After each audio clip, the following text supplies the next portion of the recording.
Hello दोस्तों, मैं आपका डिक्की आनंद लेकर आया हूँ fluid mechanics and fluid machinery का ऑब्जेक्टिव क्वेश्चन। ये फर्स्ट चैप्टर का सी पार्ट है जिसमें हम फ्लूइड प्रॉपर्टीज के बारे में डिस्कस कर रहे हैं। नेक्स्ट क्वेश्चन की ओर बता रहा है, with the increase of the pressure the bulk modulus of elasticity.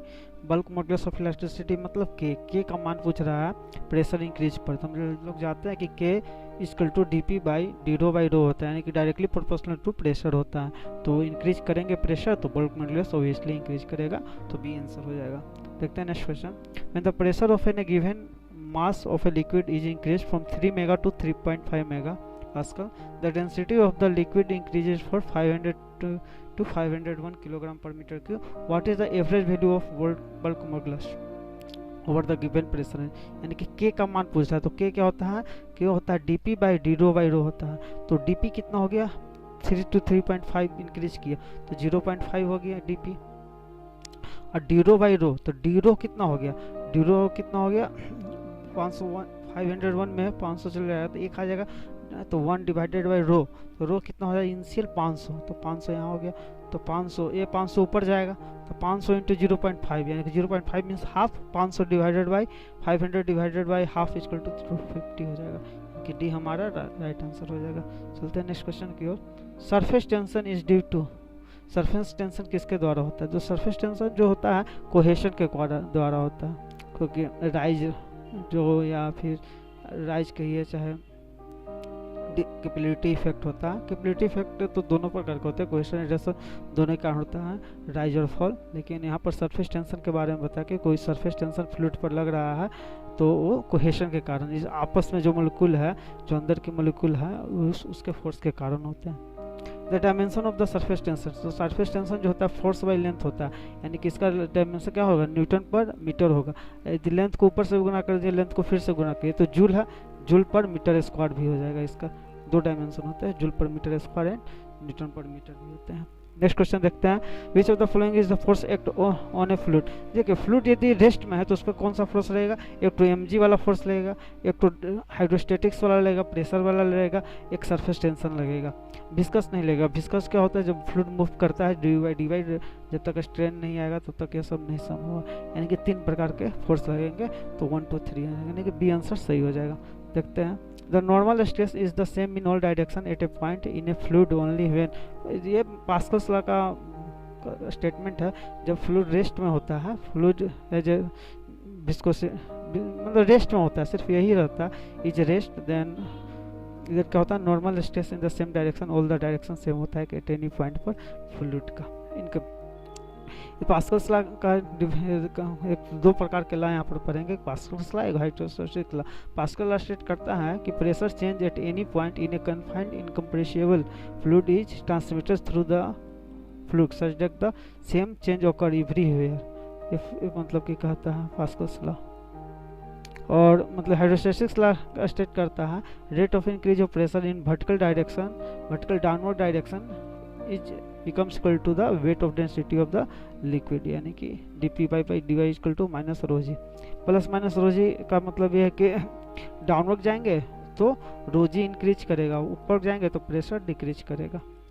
तो यहाँ पर देख लीजिएगा, यहाँ पर P1 A1 is becomes equal to P1 A1 is equal to P2 A2, यानी कि थोड़ा सा ही मतलब कि फोर्स लगाएंगे तो ज़्यादा हमारा यहाँ पर फोर्स ले सकते हैं एरिया की मदद से। यहाँ देखिए, असर्शन करता है कि if A cube is placed in a liquid, कोई क्यूब आपके पास है, क्यूब मीन्स कोई आपका क्यूब है इस तरह का जो शेप वाला जो रहता है, एक क्यूब है, is placed in liquid, a liquid में प्लेस्ड है आपका पूरा लिक्विड में चारों पट्टी, two surface are parallel to the surface. if a cube is placed in a liquid with two of its surface parallel to the free surface of the liquid, तो to surface है, मान लीजिए कि पहला वाला सरफेस ऊपर वाला और नीचे वाला ये पैरेलल टू लिक्विड है, लिक्विड का सरफेस फ्री सरफेस है, then the pressure of the two surface which is parallel to the free surface are same. ये गलत बात है, क्योंकि यहाँ पर प्रेशर और यहाँ पर प्रेशर, हाइट अलग अलग है तो प्रेशर अलग अलग आएंगे।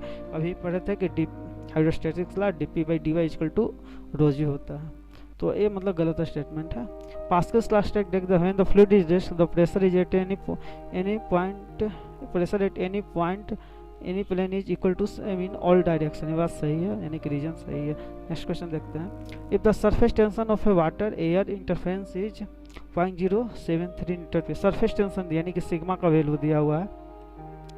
The gauge pressure inside a rain drop 1 metre diameter will be, तो 1 मीटर डायमीटर में मतलब कि क्या पूछ, तो आपको गेज प्रेशर पूछ रहा था। हम लोग जानते हैं कि यहाँ पर वाटर ड्रॉपलेट है, वाटर एयर इंटरफेरेंस है, तब 4 सिग्मा बाई डी लिखते हैं।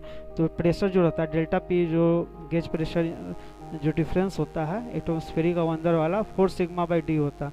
तो 4 सिग्मा बाई डी जो होता है, देखिए यहाँ पर 4 सिग्मा बाई डी होता है लिक्विड ड्रॉपलेट का। वाटर बबल रहता तो 1 सिग्मा बाई डी रहता है, और जेट रहता तो 2 सिग्मा बाई डी हमेशा आते रहता है।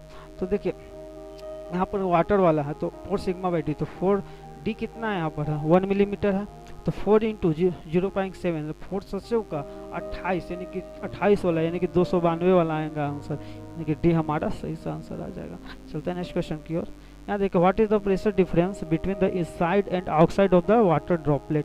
तो अभी देखें कि जो डेल्टा पी होता है इनसाइड एंड वाटर आउटसाइड का जो डिफरेंस होता है 4 सिग्मा बाई डी होता है वाटर ड्रॉपलेट के लिए, तो बी आंसर सही हो जाएगा। यहाँ पर बबल रहता तो 1 सिग्मा बाई डी रहता है, जेट रहता तो 2 सिग्मा बाई डी रहता। देखते हैं नेक्स्ट क्वेश्चन।